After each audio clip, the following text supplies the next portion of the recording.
नमस्कार दोस्तों, कैसे हैं आप सभी। उम्मीद करती हूँ सभी अच्छे होंगे। दोस्तों, आप सभी का अभी के चैनल पर स्वागत है। अगर चैनल पर पहली बार आए हैं तो प्लीज़ चैनल को सब्सक्राइब करें ताकि वीडियो की नोटिफिकेशन समय समय पर मिलती रहे। दोस्तों, आपके समक्ष कुछ कहानियाँ लेकर आई हूँ अकबर और बीरबल की। पहली कहानी का नाम है चोर की लकड़ी। आगे भी कहानियों के नाम मैं बोलती रहूँगी बीच बीच में। जैसे ही पहली कहानी ख़त्म होगी तो दूसरी कहानी शुरू करूँगी। उससे पहले उसका मैं शीर्षक बताऊँगी। अब चलिए कहानी शुरू करती हूँ। कहानी का शीर्षक है चोर की लकड़ी। एक बार दिल्ली का एक धनी व्यापारी बीरबल के पास आया। वह बहुत परेशान था। उसने बीरबल से कहा, हुजूर, मेरे रुपयों की थैली चोरी हो गई है। उसमें मेरी सारी पूंजी थी। कृपया चोर को पकड़ने में मेरी सहायता कीजिए। बीरबल ने उसकी सारी बात ध्यान से सुनी और कहा, हम तुम्हारी सहायता पूरी तरह करेंगे। पहले यह बताओ, तुम्हें किसी पर शक है क्या?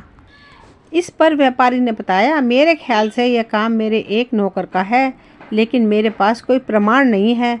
प्रमाण के बिना क्या किया जा सकता है? बीरबल ने थोड़ी देर विचार किया। देखो, यदि यह काम किसी नौकर का है तो उसे पकड़ना मुश्किल नहीं है। ऐसा करो, तुम अपने सभी नौकरों को लेकर कल मेरे पास आओ और तुम्हारी समस्या का समाधान सोचेंगे। दूसरे दिन व्यापारी अपने 7 नौकरों के साथ बीरबल के घर पहुंचा। बीरबल बाहर आए। उनके हाथ में लकड़ियों के कुछ टुकड़े थे। उन्होंने नौकरों से कहा, देखो, चोर का पता लगाने के लिए ये लकड़ियाँ मुझे एक जादूगर ने दी थी। इनमें से किसी लकड़ी को चोर छू ले तो वह रातों रात 1 इंच बढ़ जाएगी। इसके बाद बीरबल ने हर नौकर को एक एक लकड़ी दे दी। उन्होंने कहा, तुम सबको अलग अलग कोठरियों में ठहराया जाएगा। सुबह सवेरे पता लग जाएगा कि चोर कौन है। नौकरों को उनकी कोठरियाँ बता दी गईं। सारी रात वे अलग अलग कोठरी में रहे। दिन निकलने पर उन सबको बीरबल के सामने लाया गया। बीरबल ने उनकी ओर देखा और आदेश दिया, एक एक करके सारी लकड़ियों को नापा जाए। तभी सिपाही ने बताया, हुजूर, ये लकड़ी 1 इंच छोटी है। बीरबल ने आदेश दिया, वह आदमी चोर है, उसे गिरफ्तार कर लो। उस आदमी को पकड़ लिया गया। व्यापारी ने आश्चर्य के साथ बीरबल से पूछा, लेकिन हुजूर, कल तो आपने फरमाया था कि लकड़ी रात भर में 1 इंच बढ़ जाएगी। हाँ, मैंने ऐसा कहा था, क्योंकि मैंने ऐसा कहा था इसलिए असली चोर ने लकड़ी को 1 इंच काट दिया। बिल्कुल वैसा ही जैसा मैंने सोचा था। बीरबल की बुद्धिमानी के कारण चोर को जेल की हवा खानी पड़ी और व्यापारी को उसकी खोई हुई थैली मिल गई। दोस्तों, ये थी पहली कहानी। अब दूसरी कहानी शुरू करती हूँ। कहानी का शीर्षक है तेली और कसाई। एक बार तेली और एक कसाई शिकायत लेकर बीरबल के पास आए। दोनों अपनी अपनी बात कह रहे थे। बीरबल ने उनको रोका और कहा, तुम लोग एक एक करके अपनी बात बताओ। पहले कसाई अपनी बात बताए। कसाई बोला, हुजूर, मैं अपनी दुकान में बैठा हुआ था, तब यह तेली मेरी दुकान में आया। इसने मुझसे तेल खरीदने को कहा। मैंने इससे कहा, तुम यहीं रुको, मैं अंदर से बर्तन लेकर आता हूँ। जैसे ही मैं अंदर गया, इसके चुपके से मेरी रुपयों की थैली उठा ली और भाग गया। मैंने इसका पीछा किया और इससे थैली छीन ली। अब यह कहता है कि यह थैली इसकी है। कसाई की इतनी बात सुनकर तेली बोला, हुजूर, यह बात ठीक है कि मैं इसकी दुकान में गया था। कसाई की इतनी बात सुनकर तेली बोला, हुजूर, यह बात ठीक है कि मैं इसकी दुकान में गया था। इसने मुझसे तेल खरीदा और पैसे भी दिए। जब मैंने पैसों को रखने के लिए अपनी थैली खोली तो इसकी नीयत खराब हो गई।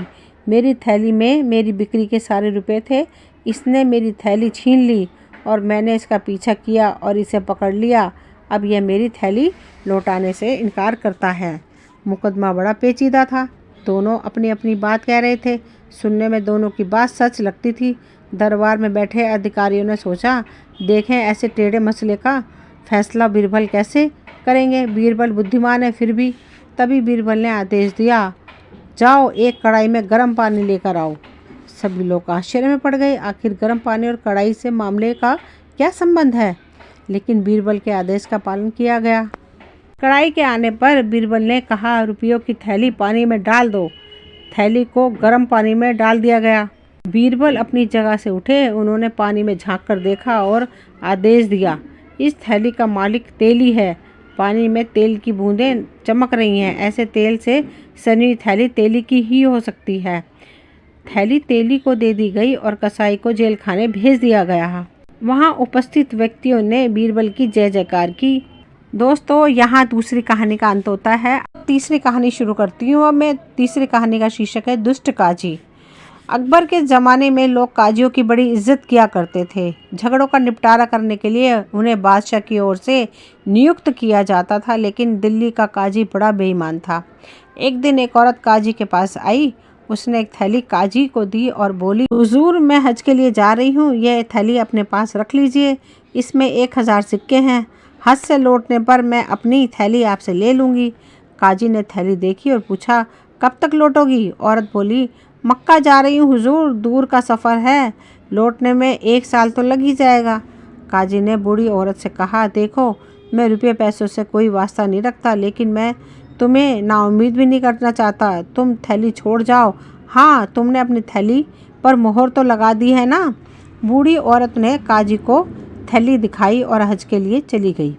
वे 1.5 साल बाद वापस लौटी तो सबसे पहले काजी के पास गई। उसने काजी से कहा, हुजूर, थैली रखने के लिए बहुत बहुत शुक्रिया।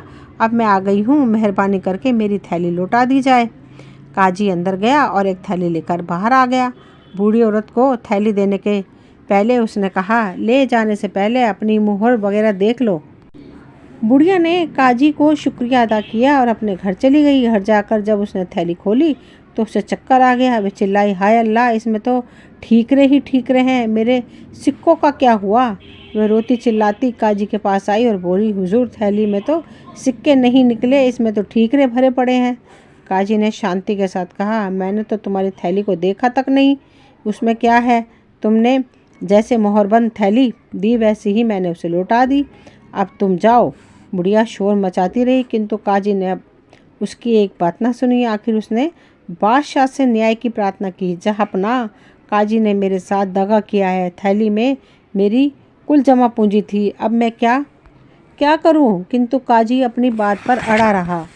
बुढ़िया के साथ न्याय ज़रूरी था। अकबर ने बीरबल से सलाह की। बीरबल बोले, जहाँपनाह, मेरे ख्याल से काजी ने थैली फाड़कर उसमें से रुपए निकाल लिए हैं, बाद में उसे किसी होशियार रफूगर से रफू करवा दिया है। फिर बिना सबूत के फैसला कैसे हो? बादशाह ने पूछा। जहाँपनाह, आज रात को सोते समय आप अपनी चादर का एक कोना फाड़ दीजिए, फिर देखिए क्या होता है, बीरबल ने सुझाव दिया। दूसरे दिन बीरबल के सुझाव के अनुसार अकबर ने चादर का एक कोना फाड़ दिया। रात को जब वे सोने गए तो उन्होंने देखा कि चादर को बहुत होशियारी से रफू कर दिया गया है। उसे देखकर यकीन ही नहीं होता था कि वह कभी फटी भी थी। अकबर ने पहरेदार को बुलाया और पूछा, इसे किसने रफू किया? पहरेदार ने सफाई दी, जहाँपनाह, मेरी खता माफ़ हो, सज़ा पाने के डर से मैं शहर के सबसे होशियार रफूगर के पास गया था, उसी ने इसे रफू कर किया है। ठीक है, अब तुम जाओ और कल को उस रफूगर को दरबार में हाजिर करो, अकबर ने हुक्म दिया। दूसरे दिन रफूगर को दरबार में ला गया। बादशाह ने उससे पूछा, यह बताओ, कुछ दिन पहले तुमसे किस ने काम करवाया था? रफूगर ने कांपते हुए कहा, जहाँपनाह, काजी साहब ने, मैंने उनकी ठीकरों से भरी थैली रफू की थी। इसके बाद काजी को दरबार में बुलाया गया। वहाँ रफूगर को देखकर उसके होश गुम हो गए। वह ज़मीन पर गिरकर गिड़गिड़ाने लगा, जहाँपनाह, मैं कबूल करता हूँ, इस औरत के सिक्के मैंने ही लिए थे। अकबर ने हुक्म दिया, काजी, तुम्हें बर्खास्त किया जाता है। इस बुढ़िया को चुकाने के बाद तुम्हारे पास जो भी दौलत बचेगी उसे शाही खजाने में जमा कर दिया जाए। इस इंसाफ से बुढ़िया बहुत खुश थी। अकबर अपने प्रिय बीरबल के बारे में सोच रहे थे। दोस्तों, अब अगली कहानी सुनाती हूँ। ये कहानी तो यहीं ख़त्म है। अगली कहानी का शीर्षक है पेड़ की गवाही। चलिए कहानी शुरू करती हूँ। एक बूढ़ा तीर्थ यात्रा पर जा रहा था। जाने से पहले वह अपने मित्र के पास पहुँचा।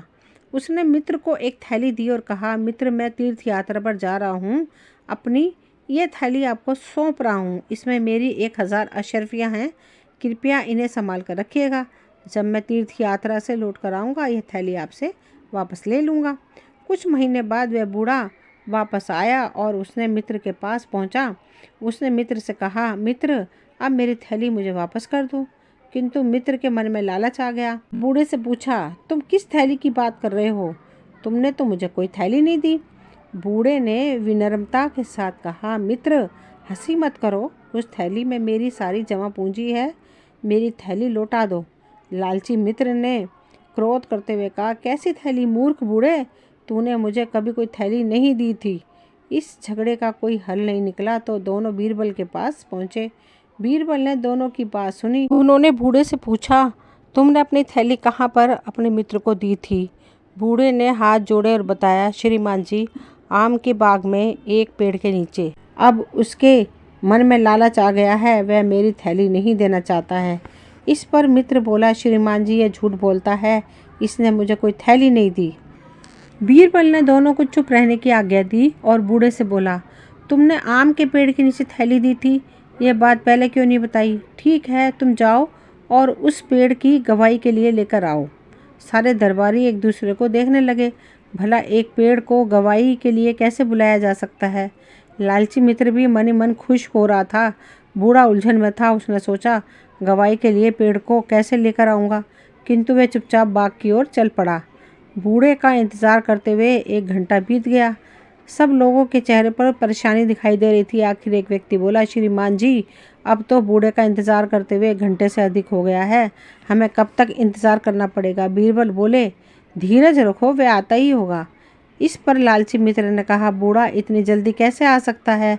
वह तो अभी बाग में पहुंचा भी नहीं होगा। श्रीमान जी, बाग यहाँ से 3 मील दूर है। लालची मित्र बोला, कोई बात नहीं, हम बूढ़े के आने का इंतज़ार करेंगे, आप लोग आराम से बैठ जाइए। बीरबल ने मुस्कुराते हुए कहा। वह बूढ़ा कई घंटों बाद लौटा तो हाँफ रहा था। उसके माथे पर पसीना चमक रहा था। वह बड़ा निराशा था। बीरबल ने उससे पूछा, क्यों, क्या हुआ? बूढ़ा बोला, श्रीमान जी, मैं बाग में गया, मैंने उस पेड़ को आपका हुक्म सुनाया, परंतु वह टस से मस ना हुआ। कोई बात नहीं, तुम चिंता ना करो, पेड़ की गवाही हो चुकी है, बीरबल ने कहा। इसके बाद उन्होंने लालची मित्र से कहा, तुम झूठे हो, बूढ़े की थैली तुम्हारे ही पास है, वरना तुम्हें कैसे पता होता कि बूढ़ा किस बाग में गया है और वह बाग कितनी दूर है? बीरबल की बुद्धिमानी को देखकर सब उसकी जय जयकार करने लगे।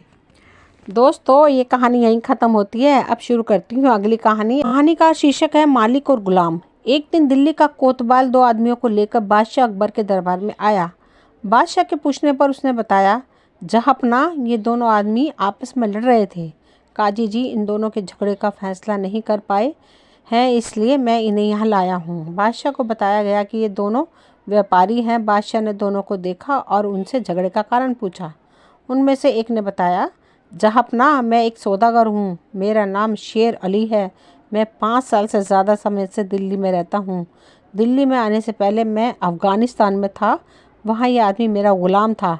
आज मैंने इसे दिल्ली में देखा तो पकड़ लिया।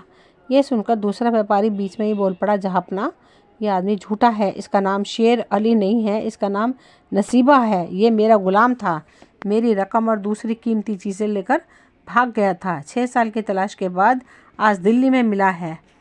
इस पर शेर अली बोला, जहाँपना, नसीबा तो यह है, मेरा ग़ुलाम था यह है, मैं गवाह पेश कर सकता हूँ, वे साबित कर देंगे कि मैं ही शेर अली हूँ। हो सकता है जब से तुम मेरी रकम लेकर गायब हुए हो, तुमने अपना नाम शेर अली रख लिया हो। यह सुनकर दोनों वहीं झगड़ने लगे। एक ने कहा, तुम्हारी ये मजाल कि मुझे नसीबा कहो। दूसरा बोला, अपने मालिक के सामने तुम्हारी ये ज़रूरत।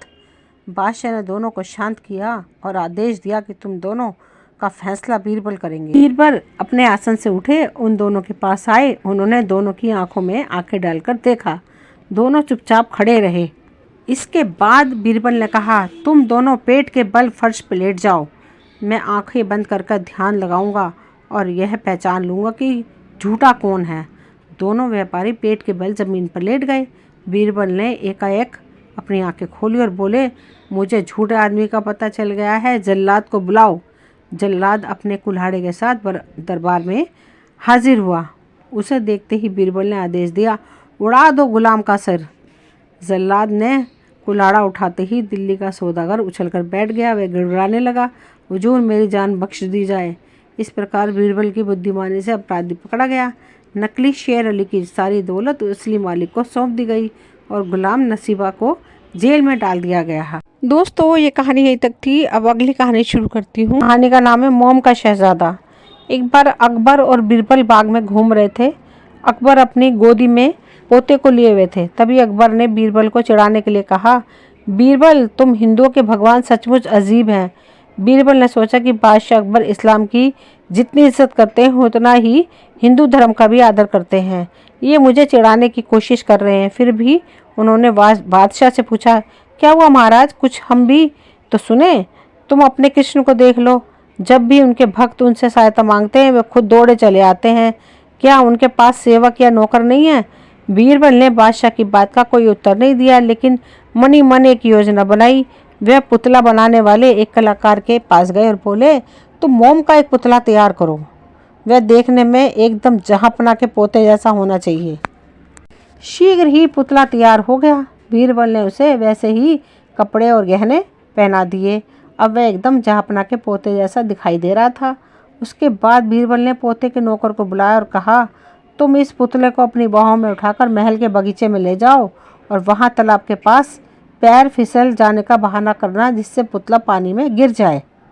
बादशाह अकबर बगीचे में पहुँचे। उनके साथ बीरबल भी थे। नौकर ने ठीक वैसे ही किया जैसे बीरबल ने कहा था।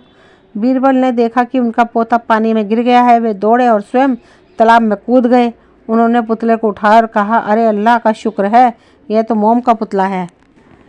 बीरबल भी तालाब के पास पहुंच गए। उन्होंने अकबर से कहा, लेकिन जहाँपना, आप खुद क्यों तालाब में कूद पड़े। मदद के लिए आपके पास कोई आदमी या नौकर नहीं है।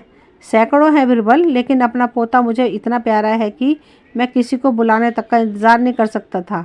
अकबर ने बताया, आपने बिल्कुल ठीक फरमाया जहाँपना, इसी तरह भगवान कृष्ण को भी उनके भक्त बहुत प्यारे हैं, बीरबल ने कहा। अकबर ने बीरबल की बात का समर्थन किया। तुम ठीक कहते हो बीरबल।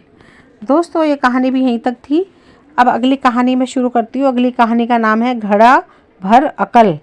एक बार अकबर के दरबार में लंका नरेश का दूत आया। उसने बादशाह से अनोखी प्रार्थना की, जहाँपना, आपके दरबार में एक से एक बढ़कर ज़्यादा अक्लमंद मौजूद हैं। हमारे नरेश ने आपके दरबार में घड़ा भरकर अकल लाने के लिए भेजा है। दरबारियों में तरह तरह की चर्चाएं होने लगी। किसी ने कहा, कितनी बेतुकी बांग है, कोई अकल भी घोड़े में मिलती है क्या। कोई बोला, लंका नरेश हमें नीचे दिखाना चाहते हैं। किसी ने कहा, इस गुत्थी को कोई भी नहीं सुलझा सकता, बीरबल भी नहीं। बादशाह अकबर ने बीरबल की ओर देखा। बीरबल समझ गए कि बादशाह क्या कहना चाहते हैं। उन्होंने कहा, जापना, हम आसानी से अकल का इंतज़ाम कर सकते हैं, लेकिन कुछ समय लगेगा, शायद 2-3 हफ्ते लग जाएंगे। दूत ने कहा, मैं इंतज़ार करने को तैयार हूँ। बादशाह बोले, बीरबल, हमें यकीन है कि तुम सोच समझकर कदम उठाओगे, ये हमारी इज्जत का सवाल है। बीरबल ने निवेदन किया, आप चिंता न करें जापना, लंका नरेश को घड़ा भरकर अकल अवश्य मिलेगी। शाम को बीरबल ने अपने सेवक को बुलाया और बोले, जाओ छोटे मुँह वाले कुछ घड़े लेकर आओ। सेवक शीघ्र ही घड़े लेकर आ गया। घड़ों की साथ बीरबल अपने खेत में पहुंचा। वहां कद्दू की एक बड़ी बेल फैली हुई थी। उन्होंने एक घड़ा लिया और उसे धीरे से कद्दू के फूल पर औंधा रख दिया। इसके बाद अपने सेवक से कहा, बाकी घड़े भी इसी तरह रख दो। जब सेवक ने घड़ों को फूलों पर रख दिया तो बीरबल बोले, देखो, इनकी अच्छी तरह देखभाल करना, कोई भी घड़ा अपनी जगह से हटाया ना जाए, मैं इन्हें बाद में मंगवाऊंगा। इसी तरह कुछ सप्ताह बीत गए। एक दिन बादशाह को घड़े भर अकल की बात याद आई। उन्होंने बीरबल से कहा, कहो बीरबल, कुछ बात बनी। बीरबल ने कहा, जापना, बस 2 सप्ताह में घड़ा अकल से भर जाएगा। 2 सप्ताह बाद बीरबल घड़ों के पास पहुँचे। उन्होंने देखा कि घड़े के अंदर कद्दू घड़े के बराबर बड़े हो गए हैं। वे दरबार में पहुँचे और लंका नरेश के दूत को बुलवाया। बीरबल ने कहा, जापना, अब घड़ा भर अकल तैयार है। बीरबल ने ताली बजाई। तुरंत उनका सेवक एक थाल में घड़ा रखकर अपनी शान से दरबार में हाजिर हुआ। बीरबल ने घड़ा उठाया और दूत से बोले, ये लीजिए, इसे अपने नरेश को भेंट कीजिए, लेकिन एक बात याद रखें, इसमें अकल का जो फल है वह तभी असर दिखाएगा जब घड़े को बिना हानि पहुँचाए उसे घड़े से पूरा बाहर निकाला जाए। हाँ, यदि नरेश को अधिक अकल की ज़रूरत है तो ऐसे 5 घड़े हमारे पास और भी हैं। दूत ने घड़े से पर्दा हटाया तो उसकी आंखें फैल गईं। उसने अंदर झांका और बोला, बीरबल का जवाब नहीं जहाँपना। दूत के जाने पर अकबर ने बीरबल से कहा, तुमने बताया कि तुम्हारे पास ऐसे 5 फल और हैं, एक हमें भी तो दिखाओ। जैसे ही अकबर ने घड़े में झांका, उसके अंदर ताज़ा कद्दू को देखकर वे जोर से हंस पड़े। वाह भाई वाह, इसे पाकर निश्चय ही लंका नरेश को अकल आ जाएगी। बीरबल, तुम्हारा कोई जवाब नहीं। दोस्तों, ये कहानी यहीं ख़त्म होती है। आगे और कहानी सुनने के लिए मुझे कमेंट बॉक्स में कमेंट करें और बताएं कि आपको बीरबल की और भी कहानियाँ सुननी हैं। लेकिन बस आपसे एक ही रिक्वेस्ट है, प्लीज़ चैनल को सब्सक्राइब करें ताकि मैं इसी तरह की कहानियाँ आपको सुनाती रहूँ। मिलते हैं अगली वीडियो में, तब तक के लिए थैंक यू।